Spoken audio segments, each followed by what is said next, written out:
Another setback for San Diego County when it comes to the vaccine rollout. Good evening. Thanks so much for joining us.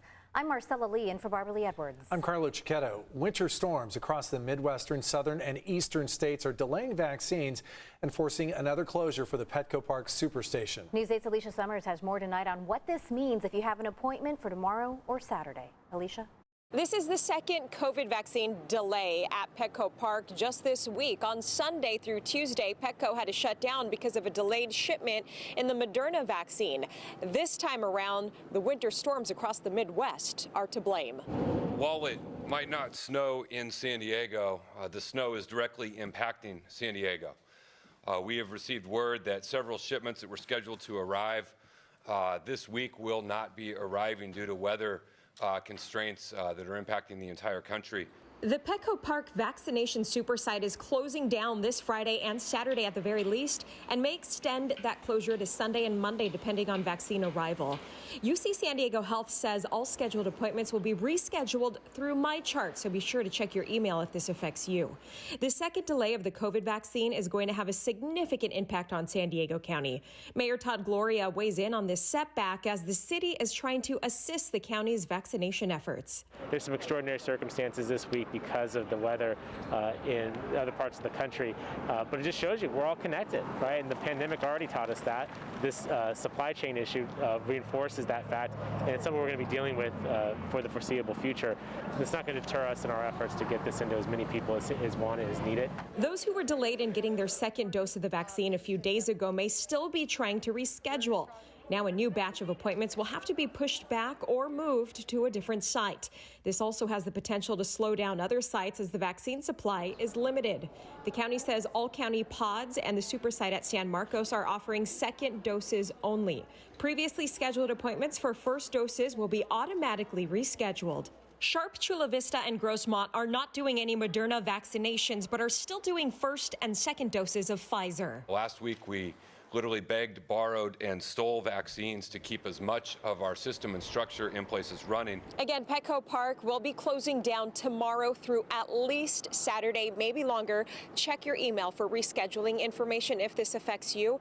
The CDC says you can wait up to 42 days between your first and second dose and still receive maximum immunity. Carlo and Marcella.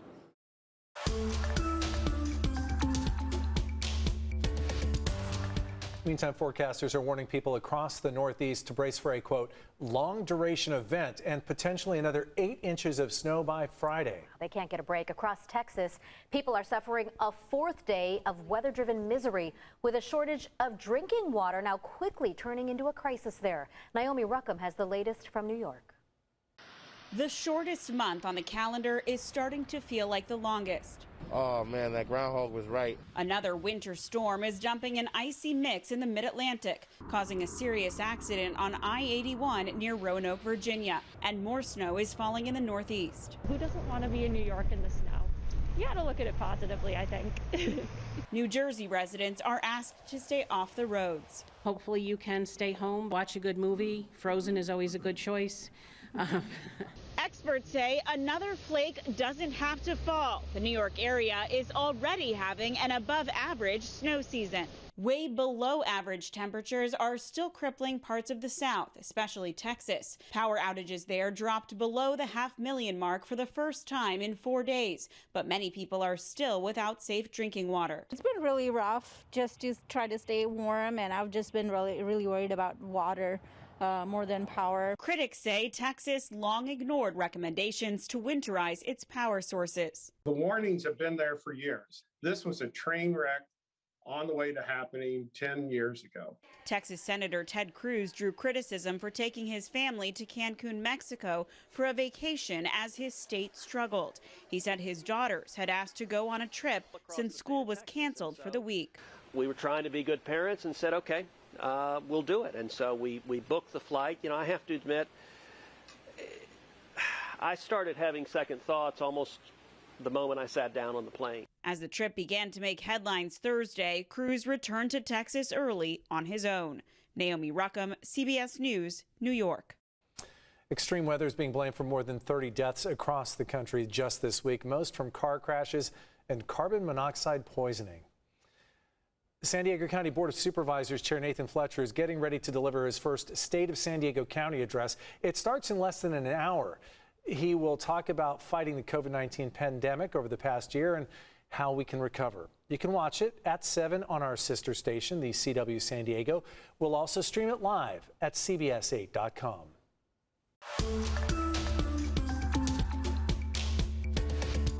Some encouraging news tonight. New COVID-19 cases here in San Diego County have remained under 1,000 for the past 7 days.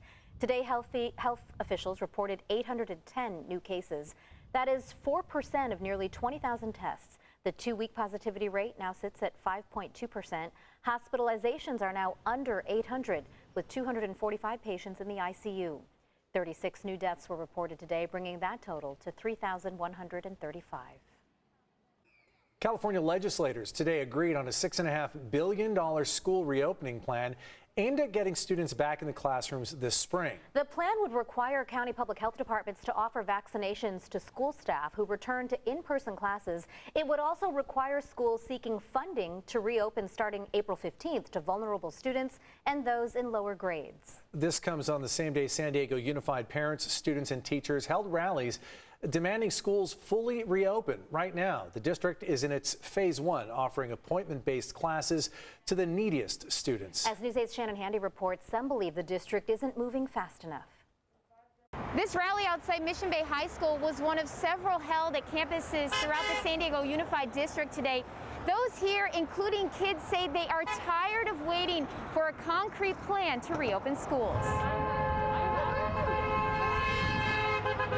Instead of logging into virtual school from home Thursday morning, several San Diego Unified students gathered outside alongside their parents with a plea they've been sharing for months. Can you please open up more schools? We have to find a way to open up. We have been at this for a year. Kristen Bawa has 2 kids in the district. She's also a healthcare worker who says opening up safely is doable with the right precautions in place.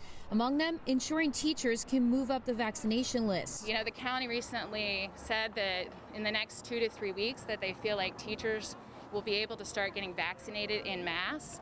And we need to hold them to that. Other parents, like Edward Ewing, say vaccination or not, the time to reopen schools is now, saying the toll these closures have had on his child and others is heartbreaking. You've got a generation of children that are just being scarred by this experience. The group Reopen SDUSD organized this rally as well as others, including one at Sunset View Elementary, where we heard from not only parents and kids, but teachers as well. I'm really sad that I don't get to see my kids in person. San Diego Unified is currently in phase 1 with appointment-based classes.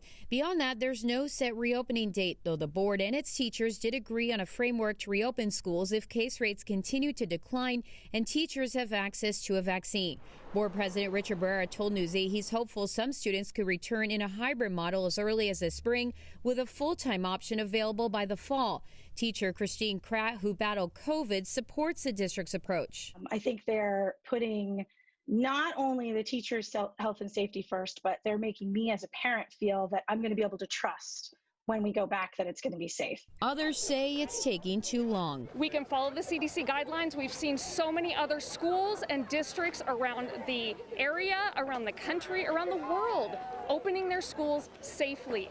No, it's never going to be 100% safe, but nothing ever is. Similar rallies are in the works for next month to mark the 1-year anniversary of schools being shut down. We're in a standoff right now, and we're going to stay here as long as it takes.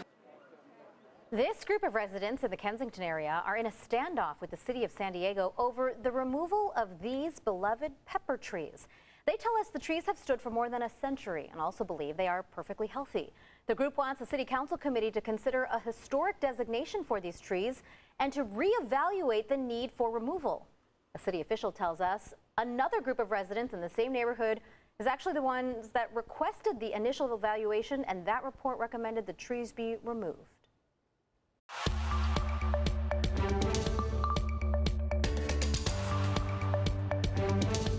After a nearly 300 million mile trek through the stars, NASA's newest Mars rover arrived on the red planet today. The rover, named Perseverance, how appropriate, right, for this year, landed safely and began a historic mission. It will search for signs of life and gather information to help scientists prepare for future missions. Really understanding Mars and the evolution of Mars and whether there was life, ancient life, but also preparing for eventual human missions to Mars.